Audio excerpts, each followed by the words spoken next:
Hi అండి. ఈరోజైతే నేను బ్రేక్ఫాస్ట్కి పెసరట్టు అయితే వేసుకుంటున్నాను.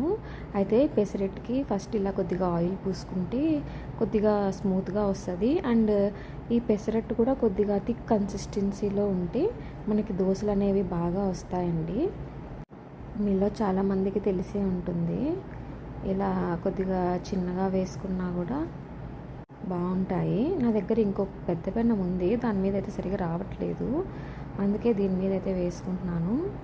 ఇలా గీ వేసుకున్నామంటే ఇంకా చాలా బాగుంటుందండి. ఇది కౌగి నేను వేస్తున్నాను పెసరట్టు మీద.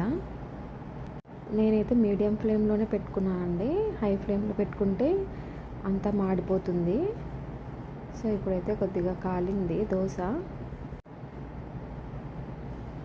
దీంట్లోకి నేను క్యారెట్ ఇంకా ఆనియన్స్ తరిగి పెట్టుకున్నాను. అవి దీనిపైన చల్లుకుంటే చాలా బాగుంటాయి టేస్ట్. మీలో ఎవరైనా ఇలా ట్రై చేసి ఉంటే కనుక కామెంట్ చేయండి. ట్రై చేయకపోతే కంపల్సరీగా ట్రై చేయండి. టేస్ట్ అయితే చాలా బాగుంటుంది. ఇందులోకి పల్లీ చట్నీ అయితే ఇంకా బాగుంటుందండి. పల్లీ చట్నీ చేసుకున్నాను నేను.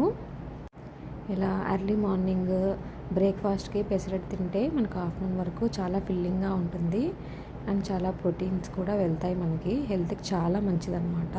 షుగర్ పేషెంట్స్కి అయితే చాలా కంట్రోల్లో ఉంటుంది షుగర్ అనేది. తప్పకుండా వీక్లో ఒక 2-3 టైమ్స్ అయినా ఇలా పెసరట్టు తినడానికి ట్రై చేయండి. హెల్తీ బ్రేక్ఫాస్ట్ మనం తినాలి కదా, ఎప్పుడు బయట ఫుడ్ ఏవో తింటూ ఉంటాము. ఇలా పిల్లలకి కూడా చేసి పెడితే పిల్లలు కానీ పెద్దవాళ్ళు కానీ మనం కూడా చాలా హెల్తీగా ఉంటామండి. చాలా ఇష్టపడతారు పిల్లలు కూడా ఇలా చేసి పెడితే కనుక.